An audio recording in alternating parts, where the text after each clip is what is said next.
et confrontation faite de toutes les signatures qui ne sont pas devant vous, mais votre tribunal peut se faire une conviction sur laquelle cet acte n'émane pas de lui. Monsieur le Président, votre auguste tribunal constatera que cet élément, cette infraction d'usage de faux est bel et bien établie dans les chefs de la partie citée. Kawaya Kikouli Henri poursuit par citation directe le colonel Ngoy Mumba Fidèle au tribunal de paix de Kinshasa Gombe pour faux en écriture et usage de faux. De faits qui remontent à l'année 2020. Selon les avocats de la partie citante, Kawaya Kikouli Henri, leur client serait propriétaire d'une parcelle située dans la commune de la Gombe.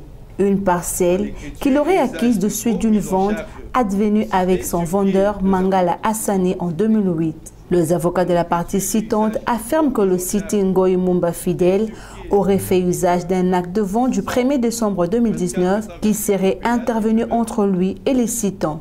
Ils soutiennent que l'acte de vente brandi par le cité serait faux au motif que leurs clients n'auraient jamais conclu un acte de vente avec les cités et la signature apposée sur cet acte de vente attaqué en faux n'émanerait pas de leurs clients. Les avocats de la partie citante soutiennent en outre que le cité aurait également sollicité sa confirmation de propriété sur la parcelle de leurs clients et aurait obtenu gain de cause. Les avocats de la partie citante soutiennent également que leurs clients n'auraient pas pris part à cette audience, mais seraient surpris d'être représentés à la même audience par un avocat dont il ne reconnaît pas avoir donné mandat pour poser les actes pour son compte. À l'audience du jour, les avocats de la partie citante soutiennent que leurs clients n'auraient jamais conclu un acte de vente avec le cité. Ils sollicitent du tribunal de dire établir les infractions mises à charge du cité, le condamner conformément à la loi, ordonner la destruction de tous les actes attaqués en faux et condamner également le cité au paiement de 1 million de dollars américains de dommages et intérêts. Et confrontation faite de toutes les signatures qui ne sont pas devant vous, mais votre tribunal peut se faire une conviction sur laquelle cet acte n'émane pas de lui et que c'est une signature qu'on avait imitée.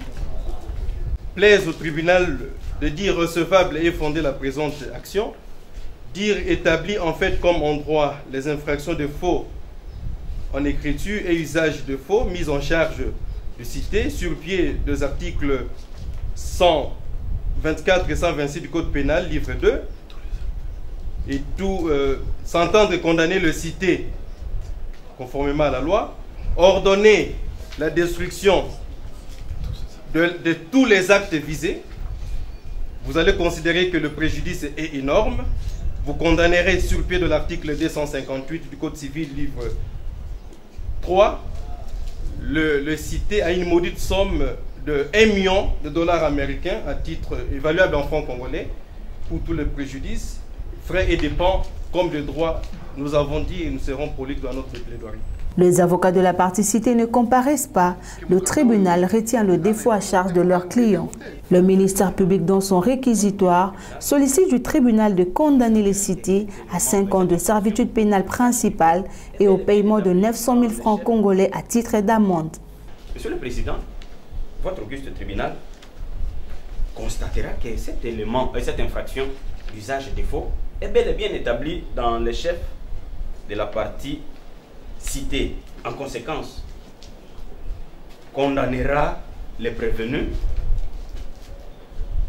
à 5 ans de servitude pénale pour la prévention des faux en écriture, à 5 ans de servitude pénale pour la prévention d'usage des faux.